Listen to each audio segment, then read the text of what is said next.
Marina Taliberto. Marina es una experta de la industria del marketing digital, es docente, la habrán visto en alguna de las conferencias de estos temas seguramente. Y bueno, quería hablar con ella porque es una experta en lo que tiene que ver también con las audiencias, ¿no? Con el conocimiento de cómo las personas se comunican, cómo consumen y cómo interactúan a través de los medios digitales. Así que bueno, bienvenida Marina, muchísimas gracias por el tiempo. ¿Qué tendencias estás viendo para las organizaciones, para las empresas y obviamente para la gente común que está interactuando en las redes desde el comienzo de la pandemia hasta ahora? Hola Hernán, hola a todos y a todas los que nos estén viendo. Gracias por invitarme a este espacio. La verdad es que siempre es un placer hablar con vos. La pandemia. Bueno, este se suponía que iba a ser el año del IRL, las experiencias in real life. Todos los forecasts decían eso. Bueno, eso no sucedió por obvias de razones, con lo cual mucho de lo que a nivel tendencia se estaba hablando en el sistema omnicanal, está todo en recalculando constantemente. Vamos a hablar mucho de recalcular. Principales tendencias que estamos viendo, bueno, primero y principal, creció un 50% del tráfico de Internet sin que agreguemos una antena, lo cual es baja en la calidad de todas las transmisiones, lo cual también trabaja mucho sobre la ansiedad y la exigencia de las audiencias. Las audiencias están queriendo hacer una demanda mucho mayor de consumo de contenidos y al mismo tiempo lo que obtienen es menor calidad, las cosas que quieren ver en Super HD no las pueden ver, el streaming de audio se les corta, quieren hacer una charla como la que queremos hacer nosotros y se cae la señal. Entonces hay, por un lado, un amor-odio con el medio, donde el aislamiento social hace que estés consumiendo más, todos los medios, no solo los digitales, pero al mismo tiempo estás enojado con el servicio. Eso a nivel para entender cómo está inmersa la audiencia consumiendo. Sobre tendencias, es el boom del vivo y del streaming. ¿Por qué? Porque no tenemos el contacto físico y social. Estábamos yendo en una tendencia de rebote digital muy fuerte, de volver a recobrar el placer de los espacios desconectados o de las experiencias colectivas. Todas las marcas grandes han estado facilitando festivales y encuentros y esas cosas durante los últimos años, basándose en el poder del contenido generado por el usuario, y ahora sus usuarios están encerrados y no pueden generar contenido. Entonces es el boom de los vivos en busca de la interacción, de tener este contacto, esta sutileza, esta cosa de tocarse que no tenemos, es el boom de los vivos. Los vivos de todos los tipos y en todas las plataformas. Clases, workshops, conferencias, charlas, lo que está haciendo Muscari con Sex, la experiencia virtual, donde se conectan al mismo tiempo 25 artistas y de diferente ticket. Entonces es esa necesidad del contacto con el otro transferida a Internet, al tiempo real, donde veníamos acostumbrados a algo más asincrónico en Internet, donde yo te dejo un mensaje, te mando un audio, vos me respondés, te contesto con una foto. Al no poder compartir las salidas, los encuentros y demás, todo el mundo sube fotos de una pantalla con caras de personas de Zoom. Sí, todo el tiempo. Todo el tiempo. ¿Por qué será eso? ¿Por qué quieren compartir, digamos, como novedad una captura de una pantalla, que es lo que todos estamos haciendo al mismo tiempo? ¿Qué los impulsa a compartir esa? Ahí ya nos estamos poniendo neurocientíficos. Nosotros compartimos, las personas compartimos contenido en redes por una cuestión doble de somos mamíferos y nuestro cerebro mamífero necesita de la validación del entorno, porque la validación del grupo nos mantiene vivos desde que cazábamos con lobos. Eso desde lo más primal, por qué funcionan las redes sociales, básico. Y por otro lado, tenemos una descarga de dopamina que está comprobado que es mayor para nosotros mismos cuando lo que estamos compartiendo es una experiencia que cuando lo que estamos compartiendo es algo asincrónico. Entonces, hay una doble necesidad de sentirme conectado con los otros y una necesidad hedonista que me da una descarga de dopamina de compartir mi experiencia, que en este momento no es el bagel de salmón del brunch del domingo. Claro. Y perdón por el nivel de palermitano de la frase que acabo de tirar. Sí, pero... sí, o vemos que comparten, ahora yo veo todos los expertos en masa madre, ¿no? Que es una de las cosas que en los monitoreos de repente empezaron todos a fabricar pan. Porque es una experiencia colectiva que te brinda una rutina televisiva, porque la masa madre la tenés que alimentar todos los días, y entonces, de repente, si yo subía stories de a dónde iba a comer, de el encuentro con amigos, del recital, de la juntada, ahora tengo este Pokémon que estoy acá alimentando, y digo Pokémon porque la gente muy joven se enganchó en el tema de la masa madre que estás trayendo a colación. Sí. Segunda tendencia grande, tours virtuales, realidad aumentada. Ayer vi un anuncio de trabajo en LinkedIn donde buscaban guías turísticos reales, de lugares reales, que tuvieran experiencia en conducir gente, que se sumaran a proyectos de realidad virtual para hacerte el relato. Entonces vengo, me pongo mis gafas y no estoy simplemente viendo Machu Picchu, sino que tengo un especialista local en Machu Picchu que me está haciendo el tour. Eso es lo que se viene, como recién salido del horno. O sea, pasamos a implementar realmente el turismo virtual como también una fuente de negocios, ¿no? Porque hasta ahora eran unos experimentos que jugábamos, no sé, de los primeros con las montañas rusas más grandes hasta meterse dentro de las pirámides, pero ya viene una tendencia donde se puede realmente generar un modelo de negocio para el turismo a partir de esto. Sí, y a todo esto lo que voy, Hernán, es en el tiempo real, en consumo sincrónico. ¿Por qué? Porque los grandes museos del mundo tienen su tour virtual 3D divino, con audioguía, hace años.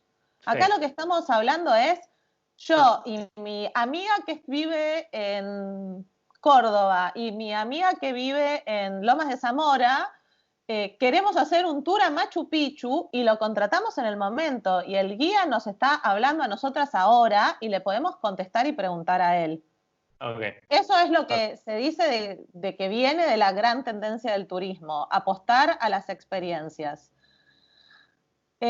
Por otro lado, te diría que hay todo un tema en el search, en la búsqueda, en el posicionamiento en Google, donde todas las búsquedas están sesgadas por la pandemia.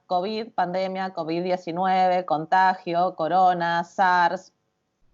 Entonces, hay todo un desafío desde las marcas y también para las organizaciones que busquen fundraising en diferentes escenarios, de cómo en sus búsquedas pueden sumar keywords negativas, desambiguar. Es un momento para revisar todo lo que venís haciendo de posicionamiento SEO y de search para encontrar precisamente esas oportunidades de aparecer en las búsquedas. Y por último, te diría todo lo que tenga que ver con, y un poco lo dijimos con lo de la masa madre, darle algo para hacer al usuario. El usuario está ávido de vivir cosas. Y realmente es un momento de clic a nivel mundial donde todos nos estamos replanteando muchas cosas. Las familias nos estamos replanteando cosas, las personas que no tienen hijos están replanteando cosas, las personas que tenemos hijos en edad escolar nos estamos replanteando cosas. Y esa movilización nos da la oportunidad de hacer las cosas bien o de hacerlas muy mal como marcas y como organizaciones. Tenemos la oportunidad de hacerlas muy bien si realmente encontramos una manera de elaborar un mensaje que sea lo suficientemente auténtico y que realmente comprenda el desafío histórico de las circunstancias que estamos viviendo. Podemos hacerlo muy mal si vamos a lo que yo llamo el bubblegum activism, que es un concepto que me encanta usar, que es ese activismo de chicle goma, que es como una cosa mascada, infla un globo que no conduce a nada. Y en ese sentido, la generación Z es la que vino, los centennials, son quienes vinieron a ponerle ese freno y a exponer muy fuertemente cuando lo hacemos mal. Ahí hay un tema también que te quería preguntar. Vos trabajás con un montón de marcas que tienen servicios, productos, digamos, ¿qué categorizaciones hacen o hacen ustedes en la agencia de las audiencias para poder trabajar? Me contabas hace un rato, antes de comenzar la charla, sobre la diferencia que vos veías dentro del aula con los millennials y por ahí los que están tomando clases ahora. Bueno, después hablaremos de algunos de los ejemplos. Desde el lado de las organizaciones, el tema de los millennials es también muy complicado a veces para poder llegar, por muchas de las cosas que vimos también de este lado, es que por ahí lo que tiene que ver con lo colectivo es algo que no los engancha tanto y no solían engancharse por ahí en actividades de las que plantean las organizaciones.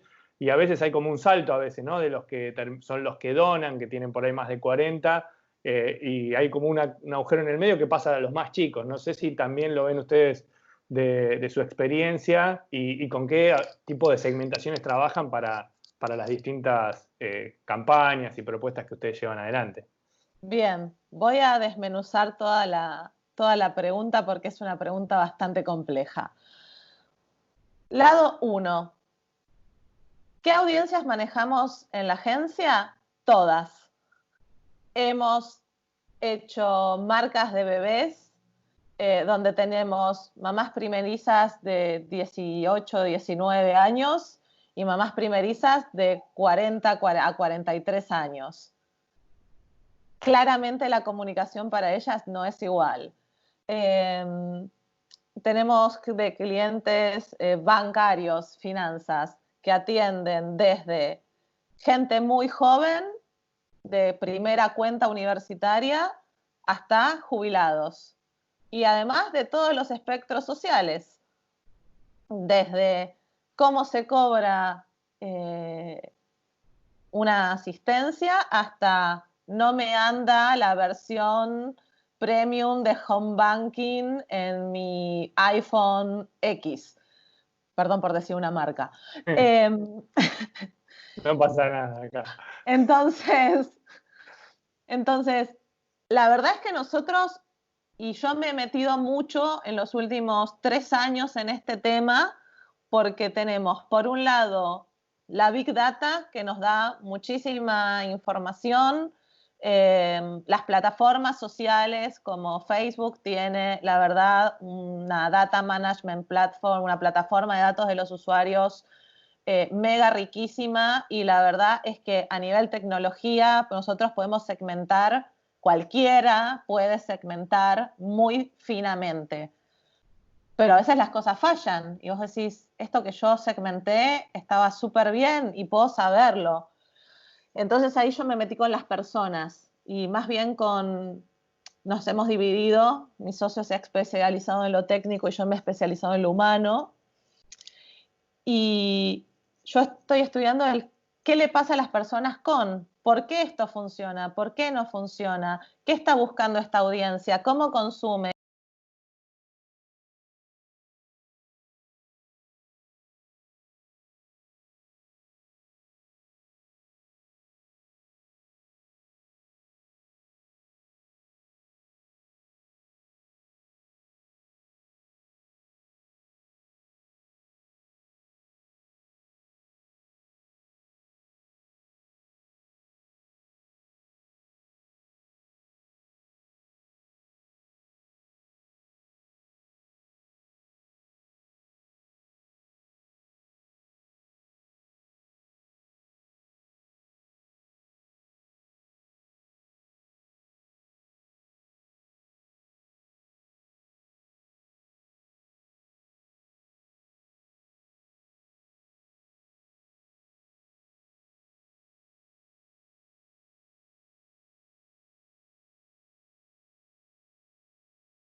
cómo vos podés presentársela a distintas audiencias para que puedan leer el mensaje. Porque a veces lo que sucede es eso, no es que no le interesa, es que no puede decodificar el mensaje porque no estás hablando en sus términos, en su contexto. Eso con las marcas de niños, en mi experiencia, se nota mucho por la amplitud de las edades de las mamás. Claro.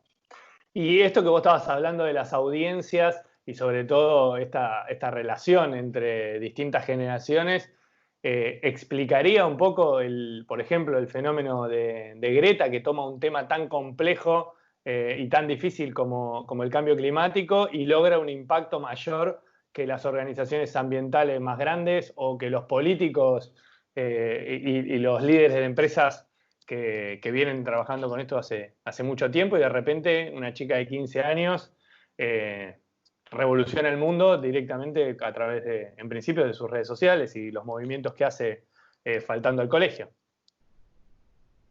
El fenómeno de Greta es increíble. Primero partamos de la base de que Greta es sueca, que Greta tiene un diagnóstico de un nivel de Asperger, con lo cual eso hace que sea una niña extremadamente enfocada, extremadamente motivada y que está en un contexto de la Unión Europea donde el entorno en el que ella vive le dice que si quiere puede lograr un cambio. Porque no es lo mismo querer ser Greta en Suecia que querer ser Greta en Kenia. Sí, no es lo mismo la historia de Greta que Malala, por ejemplo. No es lo mismo Greta de Malala, que Malala terminó su doctorado la semana pasada en Inglaterra, se ha recibido Malala es genial. Greta representa muchas voces y muchas diversidades, con todo el respeto a la comunidad de las personas Asperger, pero Greta representa muchísimas cosas para su generación, porque es una mujer, es una disidencia, tiene un tema cognitivo, tiene un entorno familiar que la apoya, y tiene algo que a los medios les atrae, que es la historia de la singularidad. Yo empecé a seguir a Greta cuando Greta tenía 12.000 seguidores y ahora creo que va por 3 o 4 millones. Es uno de esos casos de cuando se habla del fenómeno Pitufina o del fenómeno Mujer Maravilla en el relato. Es una por el todo. Hay un lugar para una Greta. Lo que tiene de disruptivo Greta es que no se queda el lugar para ella. Y eso es la generación Z. Los Z creen y están convencidos que el cambio lo van a lograr juntos. Se mueven colectivamente. Greta, en sus discursos, no toma las cosas para ella. Las toma para su generación, para el mundo, para los niños y los jóvenes del mundo. Y ese discurso es bastante distinto a otros discursos como generación. Bueno, también hemos estado hablando de lo que está sucediendo en Estados Unidos, más allá de... En Estados Unidos, el efecto de las redes sociales con los últimos hechos, desde lo de George Floyd hasta ahora que ha habido un caso de un chico latino y otro caso de una chica afroamericana, la generación Z entiende no solamente el activismo físico, Greta convoca manifestaciones y la gente se mueve y va, sino que juega con una carta diferencial en el ciberactivismo, porque es su terreno. En una clase digo, estamos adelante de una generación que vio Internet antes que mirar televisión. Estamos adelante de una generación que ya fueron bebés subidos a las redes sociales de sus padres. Claro, lo que pasa es que por ahí esa de mirada negativa que por ahí tienen los más grandes del ciberactivismo, como si fuera una cosa menor que no es tan importante como a lo mejor ir a una marcha. O sea, se miraba, me acuerdo cuando empezamos con el ciberactivismo por ahí hace 20 años acá en Argentina, era como, bueno, esa cosa que hacen ustedes para entretener a la gente sin entender el impacto político real que puede tener para generar cambios. Me parece que ese planteo, ni Greta ni otras organizaciones que trabajan, otros grupos de jóvenes que trabajan, no tienen esa mirada despectiva o esta separación entre lo digital y lo no digital. Es parte del activismo que generan. No sé cómo lo ves vos. Ellos no distinguen online y offline porque su vida es como para nosotros y para nuestros padres era la radio. Está ahí disponible desde que nací. Yo ahora tengo alumnos que nacieron en 2000 y 2001 y es muy interesante, sacan fotos analógicas. Y yo les pregunto, ¿por qué sacan fotos analógicas? Para prestar atención, por la sorpresa de cómo va a quedar. Hacen estampas, hacen serigrafía. Y al mismo tiempo tienen el celular en la mano 9 horas al día, 10, 12. No paran, consumen todas las pantallas. Ellos con tantas cosas, ¿cómo son es para omnicanal. ¿no? Porque su atención es efímera. La ventana de atención de un contenido en redes sociales de 1.6 segundos. En 1.6 segundos vos tenés que haber podido captar la atención. Y si captás la atención, podés transformar en esa atención en algo más largo que te permita explicar algún tema complejo. 1.6 segundos es lo que decide si te vas a quedar en el contenido o no. A partir de ahí tenés una ventana de 8 segundos que es clasificar si realmente me interesa, y ahí un consumo que va en stories, de varias stories, llegamos a veces a la cobertura de 1 minuto entero, en videos, en feed, recomendamos 30 segundos, y me estoy poniendo ahí en Project Manager de formatos. No, está bueno porque yo, por ejemplo, veo a mi hijo, ¿no? El otro día, por ejemplo, mi hijo de 9 años, yo le mostré cómo era un BBS, ¿no? O sea, digo, mira, esto era en internet cuando yo tenía tu edad, esto es lo que yo hacía cuando vos tenías tu edad, programé uno de estos. Me miró como diciendo, qué porquería, ¿para qué? Y el de 17 me miraba y me decía, ¿y para qué hacías esto? Digo, ¿qué información podías? Digo, no, información de texto que traíamos de otros países. Era como una cosa, como si mi abuelo me hablara de una cosa de arqueología. Pero después, por otro lado, yo veo que a lo mejor están mirando, y a eso con el tema de la atención, están mirando, no sé, a los youtubers que ellos siguen, y por ahí es un youtuber hablando durante 1 hora, y ven videos de 1 hora de transmisión de un juego, que eso también me llama la atención, no ver cómo juega otro, porque a mí me parece... Claro, me gusta jugar, pero digamos, es difícil para mí entender, ver cómo otro juega al Minecraft o al Fortnite, me parece entretenido hacerlo, pero tienen la atención por ahí de 1 hora para mirar a una persona que les está enseñando un juego o les está hablando de determinada... Hay muchos youtubers que cuentan historias, ¿no? Que en realidad son... Que para mí retoma también la cuestión de los storytellers tradicionales, ¿no? Son personas que cuentan historias, que ponen un par de fotos y los tienen durante un tiempo largo. Entonces, me parece que está bueno esto que vos decís, bueno, ¿cuánto tiempo? Es muy poquito para tratar de generar la atención, después un poquitito más para convencerlos de que vale la pena, y después el contenido que le prometiste tiene que dar cuenta, y ahí sí, por ahí te pueden prestar atención. Porque lo de Greta, que está hablando de cambio climático, son temas complejos para explicar, ¿no? Sí, la atención va directamente ligada al interés. Nosotros podemos lograr que hagan cosas y darles contenidos para hacer.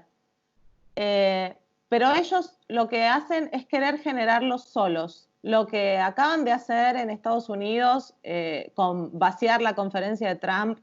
Contá un poquito de eso, porque no sé si todo el mundo vio ese ejemplo y la verdad que me parece increíble. Los usuarios de TikTok y los fanáticos del K-pop, el pop oriental, vienen haciendo bastantes cosas desde que empezó este movimiento después del asesinato de George Floyd. Lo primero que hicieron fue, en medio de los riots, la policía pedía que se enviaran videos de disturbios. Entonces lo que ellos hicieron fue hacer batallas de baile entre ellos y colapsar los sistemas enviando mensajes directos y videos al departamento de la policía de Dallas. Masivamente colapsaron todos los servidores mandando adolescentes bailando K-pop.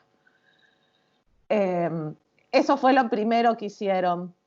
Es muy interesante cuando ves los video reactions de ellos festejando que lo hicieron. Claro. Porque ¿Y esto organizado por quién?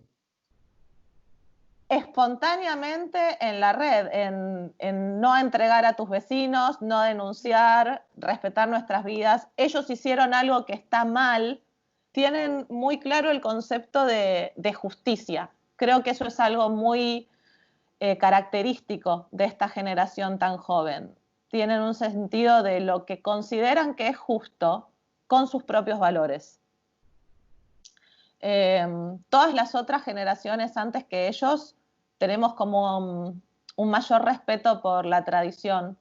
Me acuerdo una vez uno de mis alumnos centennials me mandó un meme que decía: la tradición es presión de gente muerta, una cosa así era la traducción, tipo tradition is peer pressure from dead people. Entonces ellos realmente quieren moldear un mundo, realmente quieren, en todas las encuestas, el cambio climático es uno de los, siempre está en el top 3 de las preocupaciones. Otra de las preocupaciones que está en el top 3 es no tener un futuro sostenible laboralmente. Les preocupa mucho el tema de la automatización, de que vengan los robots a quedarse con sus empleos. Por eso también hay un retorno muy fuerte a la especialización y a la autogestión. Fíjate que, y esta estadística es de marzo, el 65% de la generación Z que trabaja lo hace por cuenta propia. O sea, el 65% de las personas que trabajan entre 15 y 25 años a nivel mundial trabaja por su cuenta.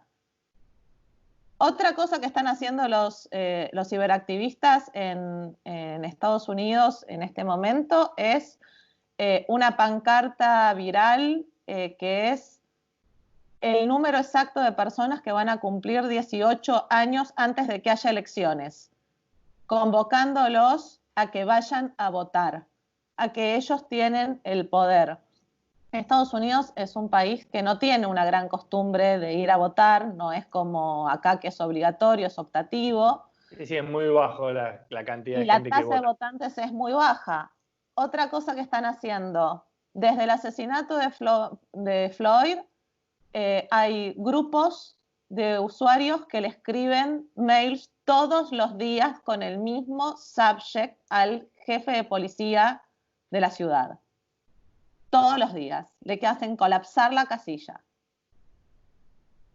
Les hacen colapsar la cantidad de información que les mandan. Y la última, que es la más linda, que es lo que empezamos a hablar, que es llenaron todos los tickets de la convención de Trump. No hicieron nada, esta vez no bailaron. El mismo grupo de fanáticos del K-pop decidió reservar todos los tickets posibles que pudieran para vaciar el estadio y que el estadio estuviera vacío. Entonces, ¿por qué traemos estos ejemplos? Es impresionante la foto cuando está la mitad de las tribunas vacías, porque bueno, son los que reservaron y no fueron, que eran ellos. Que eran ellos. Y el otro día leía, yo tengo unos filtros en Instagram y en YouTube donde me busco hashtags de tendencias, entonces a las generaciones en general las sigo en todos. Y los mensajes de las madres, uno que leí que me acuerdo era: fui y le dije a mi hijo mientras veía en el noticiero está en el noticiero que los usuarios de TikTok vaciaron el estadio. Le dije, sí, yo compré uno de los tickets. Y la sorpresa era el video reaction de la madre, de la sorpresa de, tengo un hijo de 14 años que toma en sus manos el reservar una entrada y una acción política. Algo que es disruptivo. Vos, Hernán, esto lo entendés mucho mejor que yo. Es realmente disruptivo gente tan joven tomando estas acciones de ciberactivismo tan claras y tan profundas, como voy a hacer esto para que pase esto y festejar que lo logré. Sí, sí, es increíble y bueno, todos los que las movilizaciones online y obviamente presenciales también que se están dando en los últimos meses, incluso en el medio de la pandemia por la, bueno, no solo por el asesinato de Floyd, sino por todas las situaciones de discriminación y violencia son increíbles y las repercusiones que se dan en esos segmentos, también cuando los vamos monitoreando, también son impresionantes. Y ahí sacándote por ahí un poco de ese tema y como para cerrar un poco, ¿qué recomendaciones, y acá sobre todo enfocado en las organizaciones y sobre todo en las más chicas, a veces nosotros estamos acostumbrados a trabajar en las más grandes, que por ahí tienen recursos, pero ¿qué cosas tienen que tener en cuenta, las cosas claves que tienen que tener en cuenta las organizaciones sociales a la hora de planificar y ejecutar su comunicación, sus estrategias de engagement o de fundraising? Para que sean exitosas y para poder aprovechar todas estas cosas que vos contás que son increíbles, ¿no? Que en esta movilización que se dio han logrado un impacto político increíble y que probablemente pocas organizaciones lo entiendan si lo tuvieran que organizar.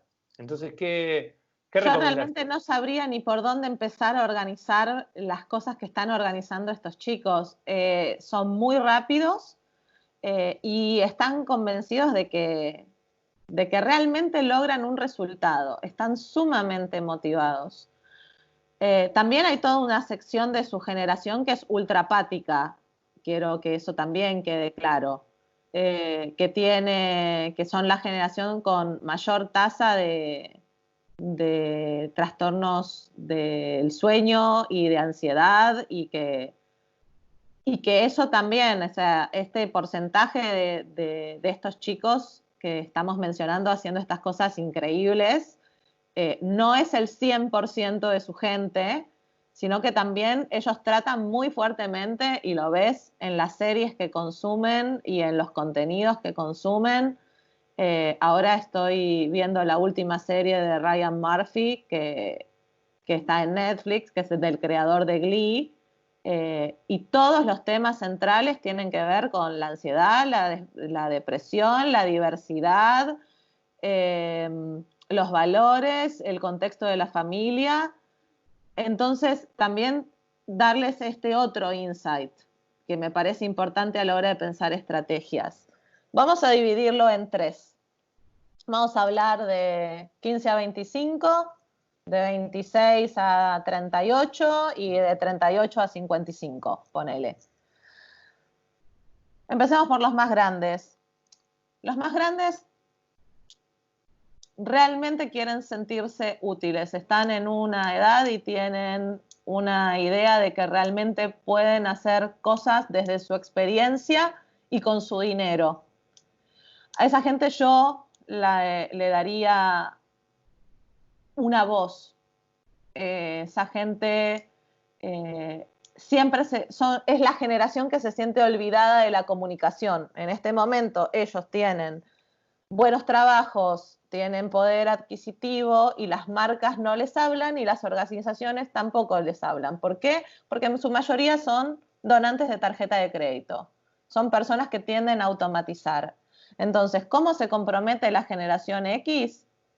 Sabiendo que por un lado tiene una resolución sencilla y que si él lo desea, puede tener un trabajo con su propia voz. Va a buscar ser con nombre y apellido, va a querer involucrarse y ahora no me acuerdo el nombre de la organización, pero un año en la materia tuvimos una organización que ayudaba a chicos a terminar el colegio, y veíamos que muchas familias que apadrinaban a un niño para que terminara el colegio, sus hijos habían terminado la universidad.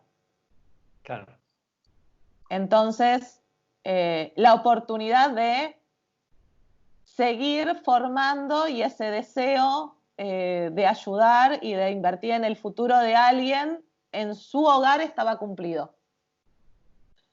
Como insight de ese sentido de utilidad que busca la generación X.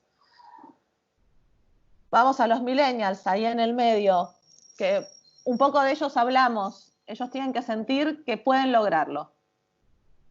Que entonces tenemos que tener estrategias y soluciones muy puntuales de entrar y salir. Cosas que puedan hacer. Que, no sé,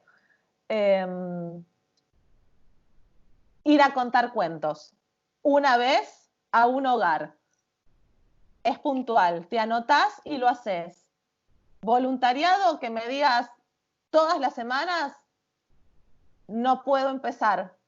Tienen que ser propuestas donde ellos sepan cuándo empiezan y cuándo terminan y el tiempo que le van a alocar.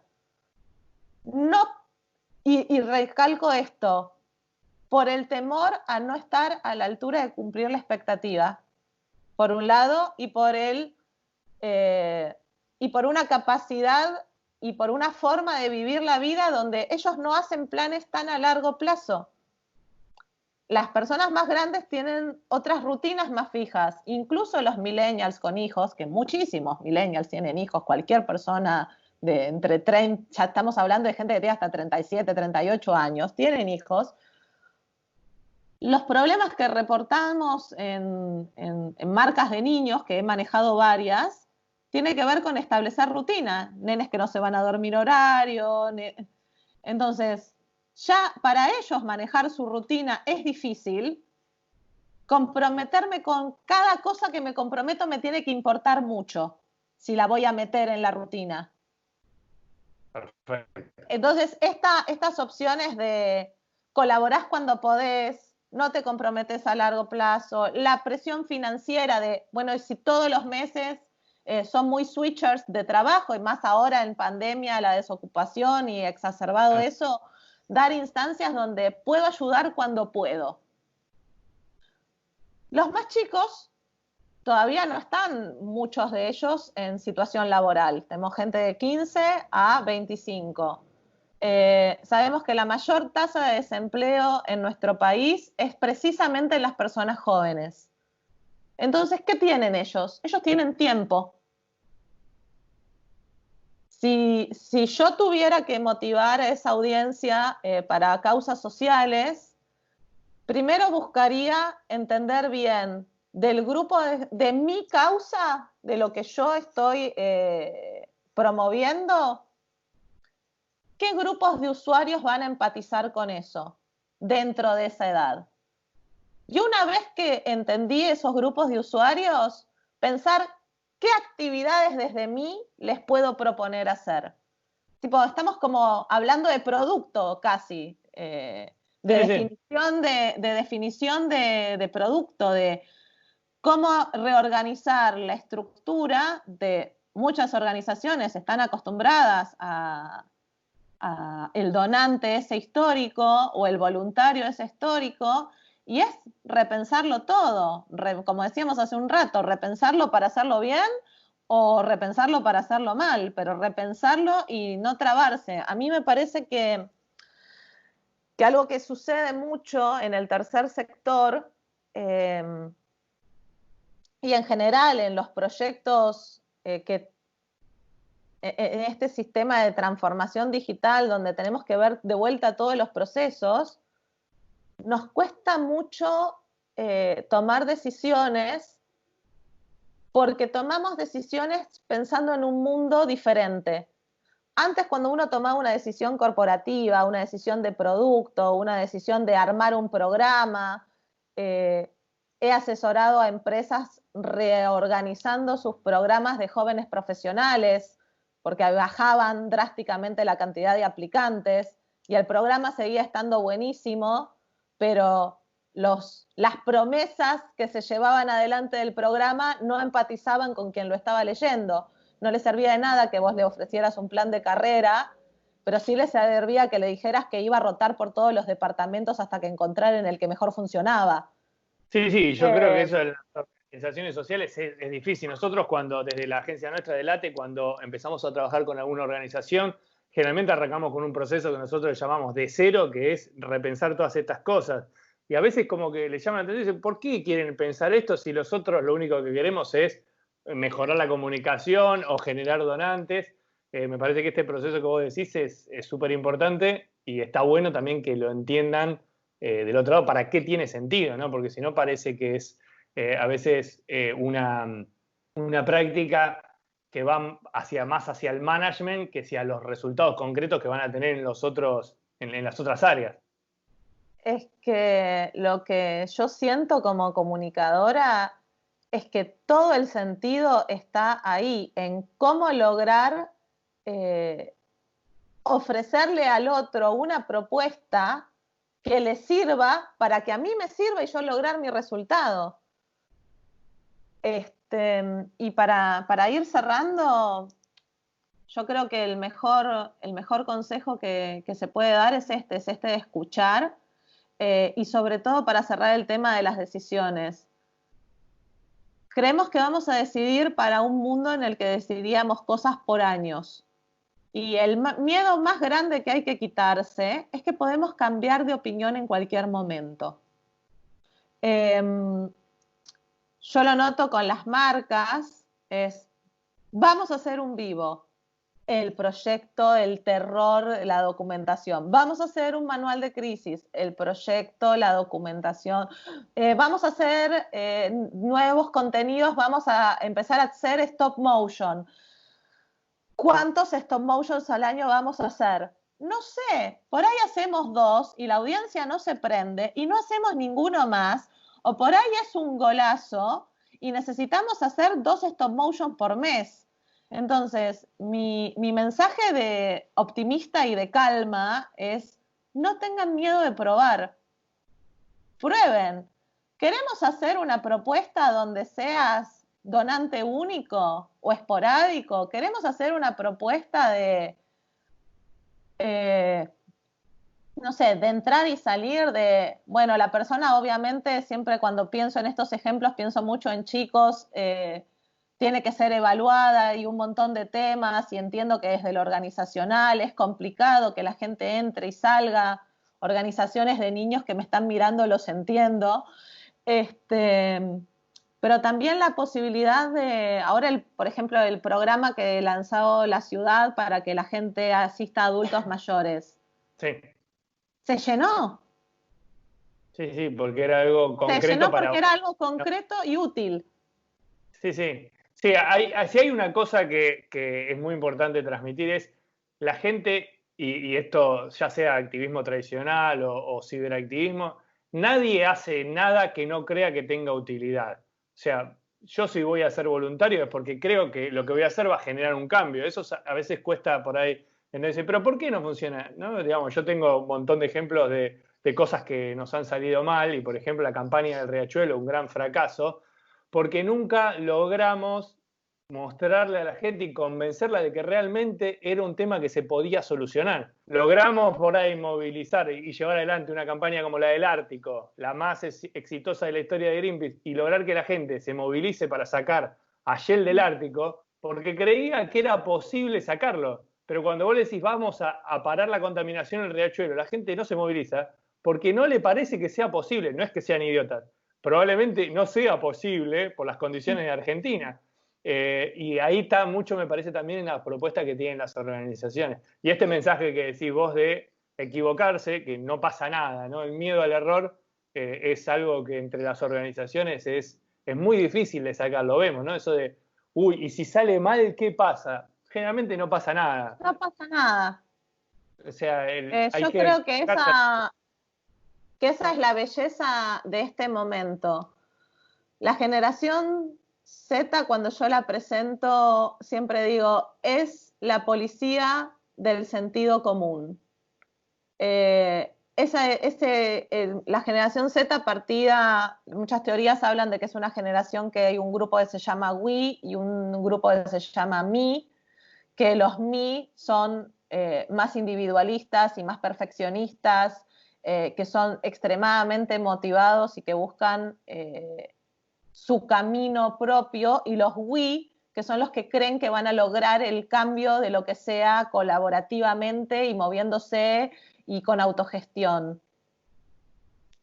Es una oportunidad de una generación que viene con una propia impronta de cómo quieren hacer las cosas. Esto que te decía, se organizan solos, es increíble la cantidad y esto lo veo en las aulas, la cantidad de alumnos makers que hacen cosas, que te decía, hacen serigrafía, hacen ropa, hacen zapatos, hacen camperas de cuero, sacan discos, encuadernan libros.